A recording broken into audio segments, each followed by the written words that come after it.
नमस्कार, स्वागत है आप सभी का प्राइम न्यूज में। मैं हूं खुशबू खान और यूके प्राइम में सबसे पहले बात करेंगे सूबे के मुख्यमंत्री की। सूबे के मुख्यमंत्री त्रिवेंद्र सिंह रावत अपने गृह जनपद पौड़ी गढ़वाल के खैरासैंण पहुंचे और क्षेत्रीय जनता और बीजेपी कार्यकर्ताओं ने ढोल नगाड़ों और फूल मालाओं से मुख्यमंत्री का जोरदार स्वागत किया। मुख्यमंत्री ने खैरासैंण में राजकीय महाविद्यालय के लिए बता दें कि 306,40,000 रुपए की लागत से बनाने के लिए भवन का शिलान्यास किया। क्षेत्रीय जनता ने मुख्यमंत्री के सराहनीय कार्य के लिए उनका आभार भी प्रकट किया। तो पौड़ी से खबर आ रही है, जहां पर सीएम त्रिवेंद्र सिंह रावत अपने गृह जनपद खैरासैंण पहुंचे और बीजेपी कार्यकर्ताओं ने, स्थानीय लोगों ने उनका ढोल नगाड़ों के साथ फूल की माला पहनाकर जोरदार स्वागत किया। खैरासैंण में राजकीय महाविद्यालय का सीएम त्रिवेंद्र सिंह रावत ने शिलान्यास किया। सीएम के साथ शिक्षा मंत्री धन सिंह रावत भी इस दौरान मौजूद रहे।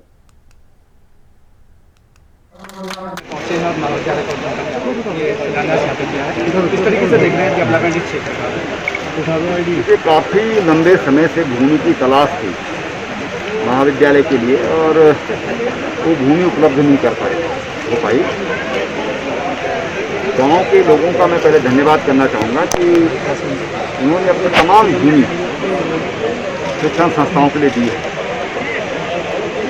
मैं समझता हूँ कि 4 शिक्षण संस्थाओं के लिए गांव के लोगों के द्वारा अभी तक भूमि दान कर दी गई है। तो मैं उनका पहले तो बहुत धन्यवाद करता हूं। लंबे समय से जो प्रतीक्षा थी उन्होंने पूरा किया है। बाकी हम सब जानते हैं कि शिक्षा नींव है किसी भी विकास के लिए, और महाविद्यालय यहाँ पर काफ़ी दूर यहाँ से महाविद्यालय था, जो पहले उसके लिए भूमि चयन की गई थी, वहाँ पैदल भी जाना पड़ता था और वो भूमि पूरी भी नहीं मिल पाई, निर्माण भी वहाँ पर नहीं हो पाया। तो मैं समझता हूँ कि अब लोगों को सुविधा होगी। चारों तरफ से सड़कें भी हैं, नज़दीक भी हैं, इधर कॉलेज भी यहाँ पर पर्याप्त मात्रा में है। वहीं देहरादून में लगातार बढ़ रहे संक्रमण से आम लोगों के साथ साथ प्रशासन की चिंता भी और ज्यादा बढ़ने लगी है। देहरादून में अब तक 1107 पॉजिटिव मामले सामने आ चुके हैं, जिसमें से 762 लोग स्वस्थ हो चुके हैं और 291 मरीज अभी भी एक्टिव हैं, जिनका इलाज चल रहा है। जिलाधिकारी का कहना है कि घबराने की कोई बात नहीं है। मामले भले ही सबसे ज्यादा हों, लेकिन ज्यादातर मामले बाहर से आने वालों में ही पाए गए हैं। और इसके साथ ही डेंगू को भी लेकर जिलाधिकारी ने बताया कि लगातार सर्विलांस किया जा रहा है और जागरूकता अभियान के तहत लोगों को जागरूक करने के साथ ही जो लोगों को निर्देश दिए गए हैं, अगर वो पालन नहीं कर रहे हैं तो उनके खिलाफ कार्रवाई भी की जा रही है।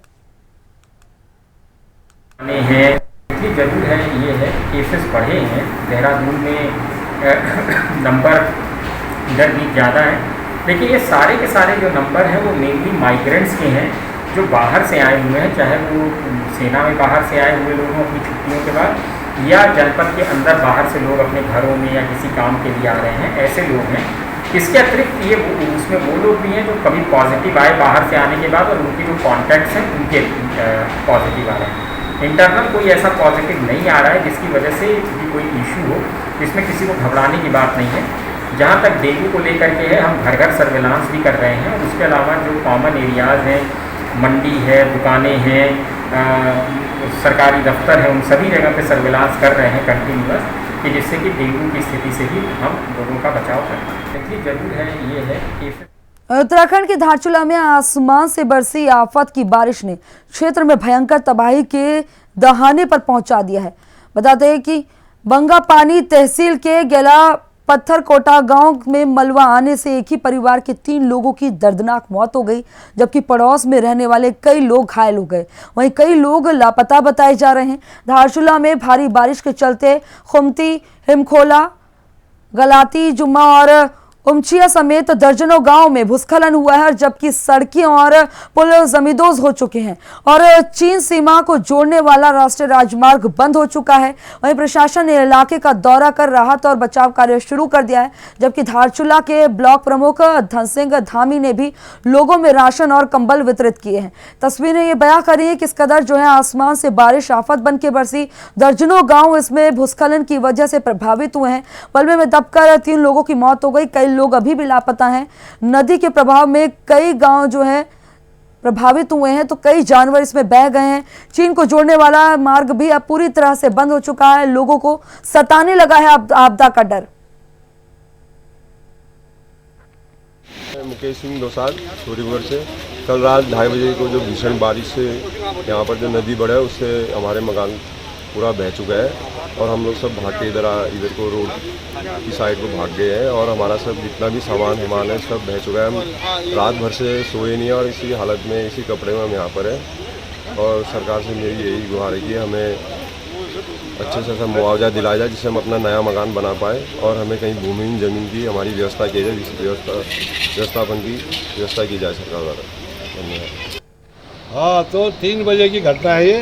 3 बज चुके थे जब 3 बजे भयंकर मकान हिलने लगा। नदी का बहुत ज़्यादा मुनस्यारी की ओर से इतने भयंकर रूप में नदी बह रही थी। उसके बड़े बड़े पत्थर, बड़े बड़े पेड़ और उसके जो है हमारे नीचे कटान में नीचे जो सुरक्षा दीवार लगी थी उसमें भी सकरते रहे और मकान हिलने लगा। जैसे मकान हिल के जब मैं बाहर निकला तो मकान टूटना, नीचे से मकान टूटना शुरू हो गया और कुछ सामान इकट्ठा करने की सोचता तब तो मेरा मकान खुद ही धंसना शुरू हुआ। मैंने सब कुछ छोड़ के अपना प्राण बचा के यहाँ पर 6 से लेकर 7 परिवार प्रभावित हुए हैं और जिस विषय में जिलाधिकारी महोदय, उप जिलाधिकारी महोदय से वार्ता हो चुकी है। साथ ही मैं आपको बताना चाहूँ कि जो ये घटना घटी है आज से 2 या 3 महीना पहले जो अभिवर्ती जी हैं, जो पीड़ित हैं, इनके द्वारा आपत्ति दर्ज की गई थी। जो यहाँ पर तटबंध बने थे उनका निर्माण सही ढंग से नहीं हुआ, न पूर्ण रूप से हुआ था। उक्त बाबत जिलाधिकारी महोदय से मैंने संबंधित विभाग के संबंधित ठेकेदार की जांच करने के बारे में कहा था, जिसका परिणाम आज ये हुआ कि संबंधित विभाग के लापरवाही से इस प्रकार से ये घटना घटी है। अगर बंगापानी में जो है कल रात को लगभग 3 बजे के करीब नदी का जलस्तर बढ़ने की वजह से जो है भू कटाव हुआ है और उसमें 5 मकान जो है नदी में समा गए हैं और उसके अलावा जो 3 मकान उससे बगल में लगे हुए थे वो भी खतरे के निशान के जद में आ गए हैं। उन सभी परिवारों को सुरक्षित स्थान पर शिफ्ट कर लिया गया है। आज हम लोगों ने यहाँ पे समस्त विभागीय अधिकारियों को बुलाते हुए उन सभी परिवारों को राहत सामग्री का वितरण किया है, अहेतुक राशि का वितरण किया हुआ है। जो मकान का क्षति हुआ है उसका आकलन करते हुए 24 घंटे के अंदर तहसीलदार साहब के माध्यम से जो है उनको भी मुआवजा राशि वितरित कर दी जाएगी। तो हरिद्वार के सटको स्थित एक कंपनी के 228 कर्मचारियों में कोरोना की पुष्टि होने के बाद प्रशासन में भी अब हड़कंप मचा हुआ है। प्रशासन ने कंपनी के करीब 400 से ज्यादा कर्मचारियों की सैंपल जांच के लिए भेज दिए हैं, जिनकी रिपोर्ट अभी आनी बाकी है। लगातार हो रही कोरोना मरीजों की संख्या में बढ़ोतरी के मद्देनजर हरिद्वार प्रशासन अलर्ट मोड पर है। जिलाधिकारी श्री रविशंकर ने जिले की सभी कंपनियों के 10% कर्मचारियों को कोरोना टेस्ट कराने के निर्देश दिए हैं। वही बता दें कि कंपनी के 168 लोगों की टीम को फील्ड में लगाया गया है, जो कोरोना पुष्टि वाले कर्मचारियों के कॉन्टैक्ट टेस्टिंग से लेकर सैंपलिंग का काम कर रही है और कोरोना संक्रमित कर्मचारियों की प्राइमरी कॉन्ट्रैक्ट वाले सभी लोगों की 100% सैंपलिंग की जाएगी।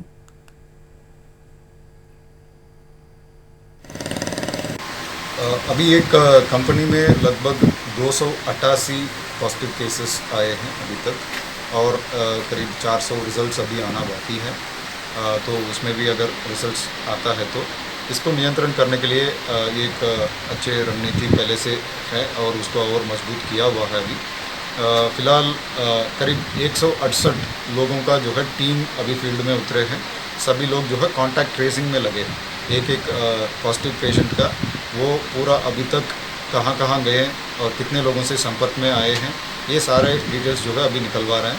1 या 2 दिन में 100% कॉन्टैक्ट ट्रेसिंग हो जाएगा। ये जो अन्य इंडस्ट्रीज़ है, बड़े बड़े इंडस्ट्रीज़ है, सभी इंडस्ट्रीज़ को भी ये आदेश किया है कि कम से कम 10% ऑफ द एम्प्लॉयज़ वो सैम्पलिंग कर लें। एंटीजन किट्स जो है अभी कंपनीज़ अपने ओर से भी जो है प्रोक्योरमेंट कर रहे हैं, करके जो है वो टेस्टिंग लगातार चलेगी। वहीं देवभूमि उत्तराखंड के विकासनगर में भारी बारिश के चलते भूस्खलन हुआ है, जिससे चक्राता यमुनोत्री हाईवे पर भारी मलबा आ गया है, जिसके चलते रास्ता पूरी तरह से बाधित हो गया है, बंद हो गया है। वहीं बता दें कि जुड्डा के पास कई घरों पर खतरा मंडराने लगा है, जिसके चलते प्रशासन ने कई परिवारों को दूसरी जगह भी शिफ्ट कर दिया है। वहीं हाईवे पर से मलबा हटाने का काम जारी है।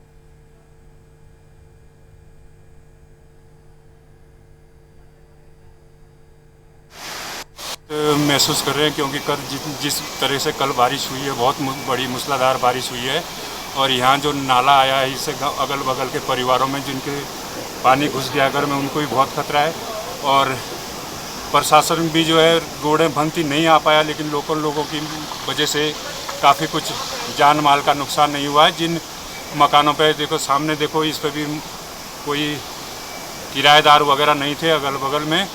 बाकी प्रशासन से अब यही निवेदन करते हैं कि भाई इस नाले का जो है सुधारीकरण करें। देखिए, अभी कोई ऐसा मेजर इशू हमारे जनपद में नहीं है।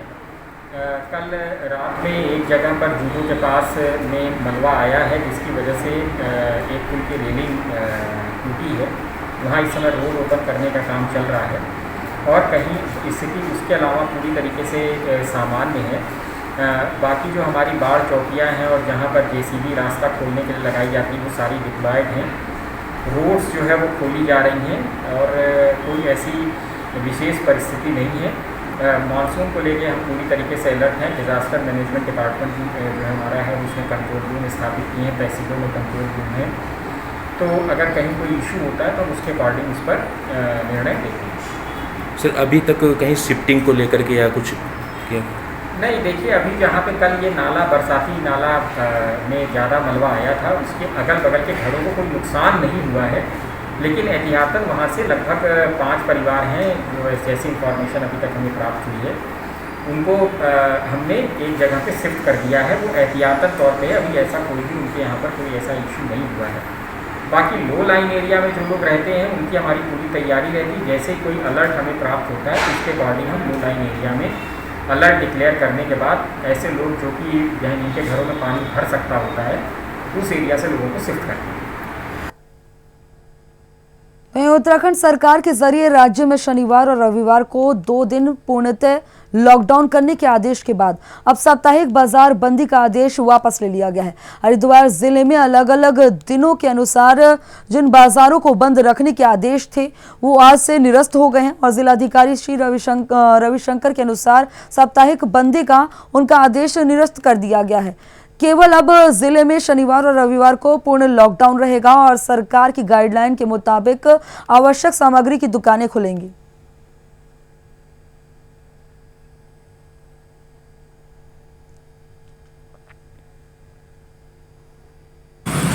ये हफ्ते में जो है 2 दिन लॉकडाउन करने का जो 4 डिस्ट्रिक्ट्स में जो आदेश हुआ है प्लेन डिस्ट्रिक्ट्स में, इसलिए जो पहले जो साप्ताहिक बंदी का एक आदेश मैंने जारी किया था लोकल लेवल पर, वो आदेश अभी निरस्त कर लिया गया है। केवल ये 2 दिन सैटरडे और संडे साप्ताहिक रूप से ये कंप्लीट लॉकडाउन रहेगा। बाकी जो पुराना जो आदेश था, जो अन्य अलग अलग एरिया में अलग अलग दिन जो निर्धारण किए थे, वो अभी उस आदेश को निरस्त कर लिया गया है। केवल ये 2 दिन बंद रहेगा। हरिद्वार में सोमवती अमावस्या पर भी कोरोना का साया पड़ गया है, जिसके चलते गंगा में स्नान को प्रतिबंधित कर दिया गया है। पहले जिस तरह से कांवड़ मेला स्थगित हुआ, अब उसके बाद सोमवती अमावस्या पर बाहर के आने वाले और स्थानीय लोगों का गंगा में स्नान करने पर रोक लगा दी गई है। खासकर हर की पेड़ी क्षेत्र को पूर्णतः से बता दें कि प्रतिबंधित कर दिया गया है, जिसके बाद कोई भी व्यक्ति हरिद्वार के घाटों पर स्नान करता नहीं दिखाई दे रहा। बताया जा रहा है कि सोमवार को पड़ने वाली अमावस्या को सोमवती अमावस्या कहा जाता है। हिंदू धर्म में इस अमावस्या का विशेष महत्व है।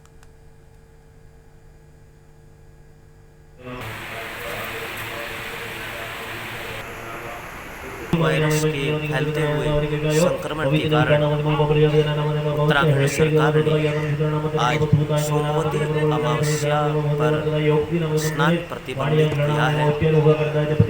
आज हर की पैड़ी पर किसी भी गंगा घाटों पर श्रद्धालु भक्त स्नान के लिए नहीं आ पा रहे हैं। सभी गंगा घाट सूने हैं। सभी श्रद्धालु भक्त घर पर ही मां गंगा का स्मरण कर रहे हैं। इस समय सभी के कल्याण के लिए यही जरूरी है, यही आवश्यक है। हरिद्वार में कोरोना का कहर थमने का नाम नहीं ले रहा है। भीमगोड़ा में कोरोना संक्रमित मरीज मिला है। युवक हिंदुस्तान यूनिलीवर कंपनी में काम करता था और प्रशासन ने संक्रमित युवक की गली को सील कर दिया है। हरिद्वार में करीब 300 कर्मचारी कोरोना संक्रमित हो चुके हैं। कोरोना को लेकर हरिद्वार से ये बड़ी खबर है, जहां पर हरिद्वार में कोरोना का कहर नहीं थम रहा है। भीमगौड़ा में मिला है कोरोना संक्रमित और युवक हिंदुस्तान यूनिलीवर कंपनी में काम करता था। प्रशासन ने संक्रमित युवक की गली को सील कर दिया है। सैनिटाइजेशन का काम कराया जाएगा। समस्या केंद्र भादराबाद हरिद्वार से डॉक्टर विवेक खन्ना। मैं आपको बताना चाह रहा हूँ कि ये हिंदुस्तान लीवर में आज से 4-5 दिन पहले एक मामला प्रकाश में आया था। इसे संज्ञान में लेते हुए तुरंत सीएमओ डॉक्टर एस.के. झा द्वारा स्वास्थ्य विभाग की टीम को वहाँ तैनात किया गया और वहाँ पर बड़े पैमाने पर सैंपलिंग की गई, जिसमें कल भी लगभग 500-700 सैंपलिंग की गई, जिसमें लगभग 92 लोग पॉजिटिव आया, जिसमें एक लड़का ये विवेक पॉजिटिव आया पुरोहित निवास खड़खड़ी से। यहाँ पर तुरंत स्वास्थ्य विभाग की टीम आ गई है, इसे शिफ्ट किया जा रहा है। इसके अलावा यहाँ पर जितने भी प्राइमरी कॉन्टैक्ट है इनकी ट्रेसिंग की जा रही है और बहुत जल्दी इन सब की सैंपलिंग की जाएगी। इसमें विशेष रूप से बच्चे, प्रेग्नेंट, 60 साल से ऊपर बुजुर्ग, इसके अलावा जो किसी और बीमारी, गंभीर बीमारी जैसे कैंसर या डायबिटीज़ या हाइपरटेंशन से ग्रसित है, उनको तुरंत उपचार के लिए। पेट्रोल डीजल के बढ़ते दामों को लेकर देहरादून में विरोध प्रदर्शन जारी है। पेट्रोल पंप के बाहर कांग्रेस कार्यकर्ताओं ने प्रदर्शन किया। महानगर अध्यक्ष लालचंद शर्मा के नेतृत्व में प्रदर्शन किया गया। कार्यकर्ताओं ने केंद्र सरकार से की तेल के बढ़े हुए दामों को वापस लेने की मांग।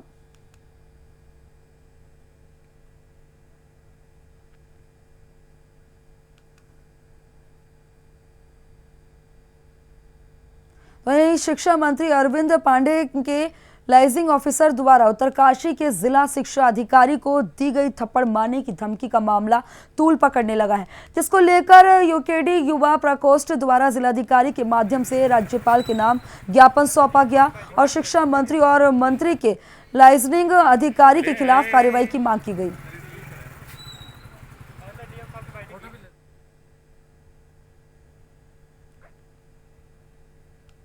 खबर विकास नगर से आ रही है। ग्राम पंचायत लक्ष्मीपुर महिला प्रधान रूपा देवी के प्रयासों से सहसपुर विकासखंड की ग्राम पंचायत लक्ष्मीपुर डिजिटल हो गई है और ग्राम पंचायत को सीसीटीवी कैमरों से लैस किया गया है। पारदर्शिता लाने के लिए ग्राम पंचायत ने अपना डिजिटल ऐप भी बनाया है। पंचायत में वर्चुअल कॉन्फ्रेंस रूम की भी स्थापना की गई है। इसका शुभारंभ विधायक सहदेव सिंह पुंडेरी और निदेशक पंचायती राज हरीश चंद्र सेमवाल ने किया।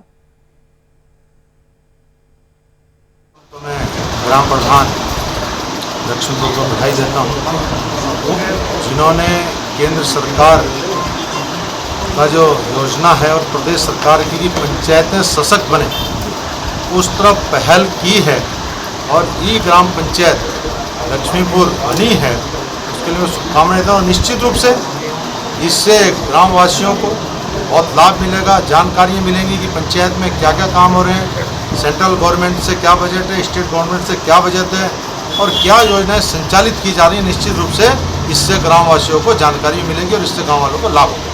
हमने अपनी पंचायत का नाम स्मार्ट पंचायत आत्मनिर्भरता की ओर रखा है और इसका लक्ष्य है कि आने वाले 1 साल में ये आत्मनिर्भर बने, यहाँ पे रोजगार के साधन बहुत सारे उपलब्ध हो जाएँ।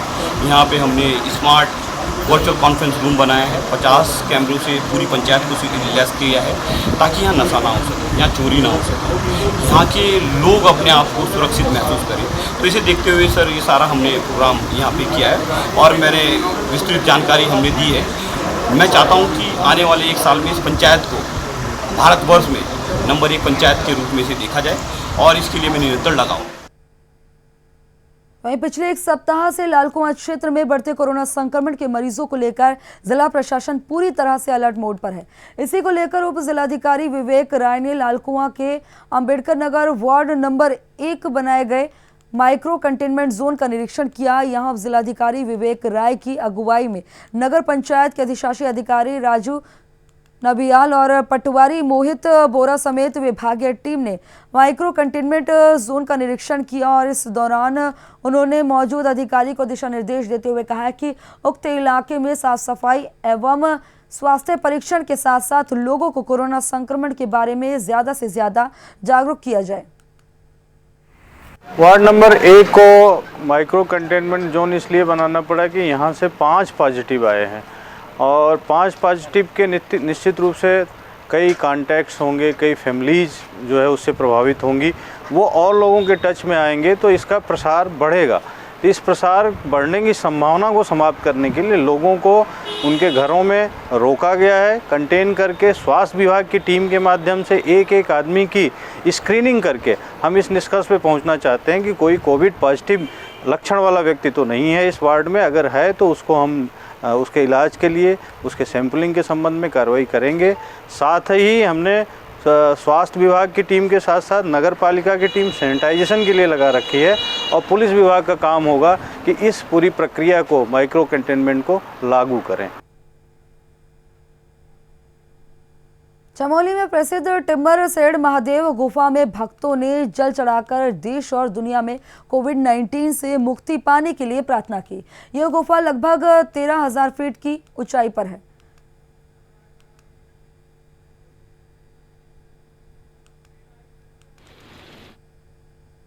वहीं लालकुआं कोतवाली में बैरी पड़ाव में कैनाल नहर से एक व्यक्ति का शव मिलने से सनसनी फैल गई।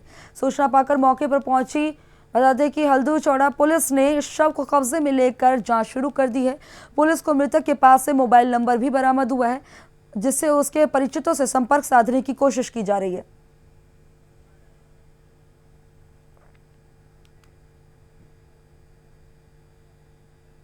तो वहीं राज्य सरकार और ऋषिकेश राजाजी नेशनल पार्क द्वारा टाइगर रिजर्व की गोहरी वन रेंज में 5 जगहों पर 57 लाख रुपए की लागत से मानव वन्यजीव संघर्ष से होने वाली हानि को रोकने के लिए सोलर फेंसिंग लगाई जा रही है, जिससे चलते प्रथम चरण में रेंज कार्यालय और वन विश्राम गृह परिसर में लगभग 7 लाख रुपए की लागत से सोलर फेंसिंग का उद्घाटन यमकेश्वर विधायक ऋतु खंडूरी और निदेशक राजाजी ने बता दें कि नेशनल पार्क DK सिंह ने किया।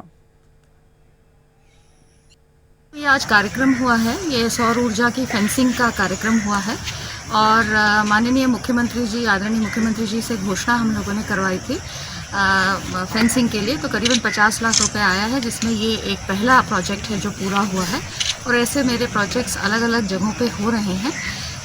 ये सोलो फेंसिंग आप लोग जानते हैं, पर्टिकुलरली जहाँ खेती हो रही है हम वहाँ करवा रहे हैं ताकि जानवरों से हम अपनी खेती को बचा पाएँ।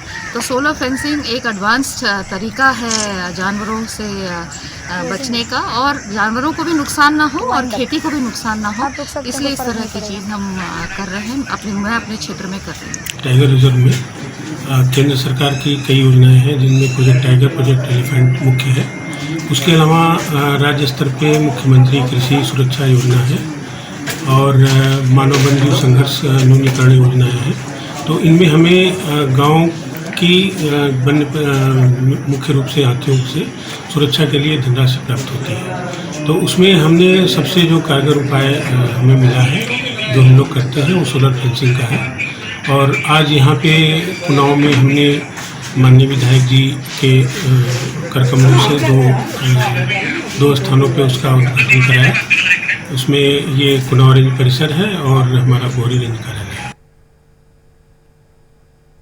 यूके प्राइम में फिलहाल मेरे साथ इतना ही। देश प्रदेश की तमाम अहम खबरों के लिए देखते रहिए प्राइम न्यूज, क्योंकि सच जरूरी है। नमस्कार।